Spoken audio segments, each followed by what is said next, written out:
Hi guys! Morning! So papunta kami ngayon sa Baguio and nandito ang Idol Rancel nagde-drive. Yo, what's up? Kasama rin namin si Jador. TA namin ay 3:03. So 4 hours pa tayo babiyahe. Last trip namin ngayong taon. So chill-chill na lang. Wala na masyadong gastos. Tamang kain na lang tayo doon. Tamang palamig lang.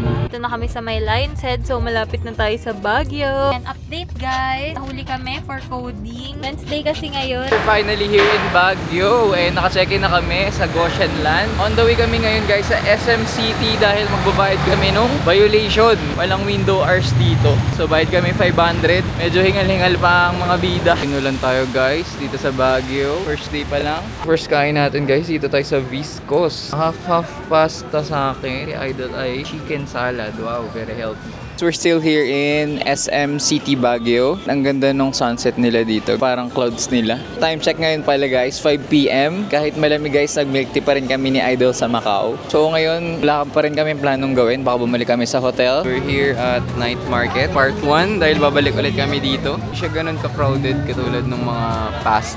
Jador ay nandito sa likod. Nasa ganyan siya backpack. First natin guys, itong shawarma beef. Hindi ako masyado nag-enjoy. Puro gulay lang.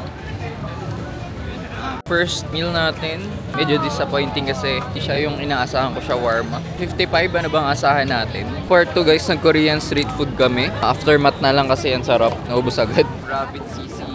Walang gata sa atin. Nasa nga lang din chicken. Medyo sweet. Second day na nga tayo dito guys sa Baguio and time check 8 AM. Punta kami ngayon sa Kuyisan. Maglalaro na tayo guys. Breakfast namin ay mga onigiri at bumili ako ng coffee jelly sa Family Mart. Dito na tayo sa Kuyisan at nandito yung tatlo nating mga idol. Ako pa si Jetro. Christian. Congrats guys. Play badminton. Medyo natataasan nga. Overall, super nag-enjoy. Guys, after natin maglaro, pinark muna natin doon sa hotel yung car kasi syempre mahirap parking dito. On the way kami ngayon sa lunch. Pero bago yun, dumaan kami kanina sa Corn Dogan. Ito napili ni Idol kasi iko-content niya. Dito kami sa Balahadia Kitchenette. Time check, 7:13 PM. Grabe, nakaka-relax talaga dito guys sa Baguio. Ayun, nag-Netflix lang kami saglit and nakatulog kami. Ganun ka-relaxing. Tapos na tayo mag-dinner guys and kumain kami sa isang Indian restaurant. Currently, nakaupo kami dito. Ayun yung lake nila. May mga ilang foods doon guys sa bandang unahan ng Burnham. Kumain nga rin kami ng mga snacks, ganun mga donut, tart.